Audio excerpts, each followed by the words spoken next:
Welcome to the first week of the Red Tide Report. This is your host, Ryan Jana. Our year started off with a bang as kickoff started and this year's game was revealed. Everyone sat in the engineering room and watched the team rules, and then immediately jumped to strategic planning for the game. After planning for some time, we came to a consensus that we needed to decide between two bots, a robot focused on logo and climbing, or a bot dedicated to filling up the rocket. Both of the ideas would win one ranking point, but ultimately, we decided on a specialized robot that fills up the rocket. During kickoff, we also refreshed the team on our core objectives. The mechanical team was very busy during the first week of build season. They started off with reviewing the challenges that they must face during the competition. They began prototyping their ideas for the robot and presented the prototypes to the rest of the club. We decided that the West Coast wheel on the back two and the Omni wheel on the front two was the best decision for the chassis.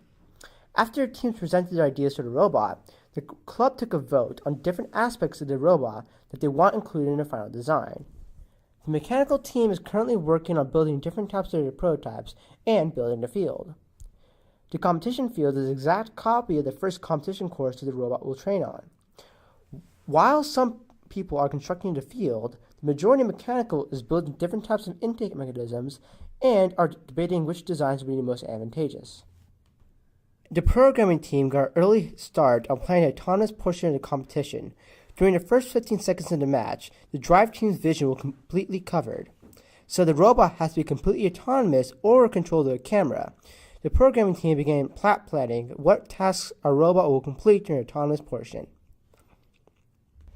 While mechanical is working on the bot and programming started making decisions on autonomous and pathfinding, electrical team designed all new electrical boards for the robot. The electrical lead also inspected all of the talons and began preparing wires for build season.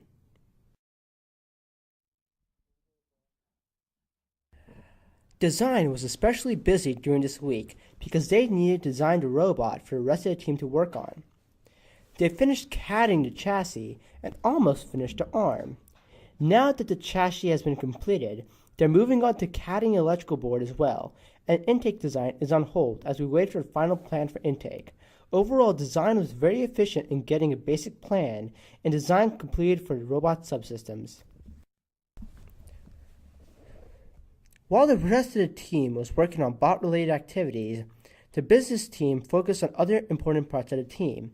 They finalized what awards will be focusing on this season, imagery and entrepreneurship. Then they started to take steps to achieve those awards. Our pit design team worked on making a theme for imagery and decided the theme Astronauts. Get it? In addition, we also worked on Team Attire, designing shirts, pins, and keychains for members and to pass out during competition.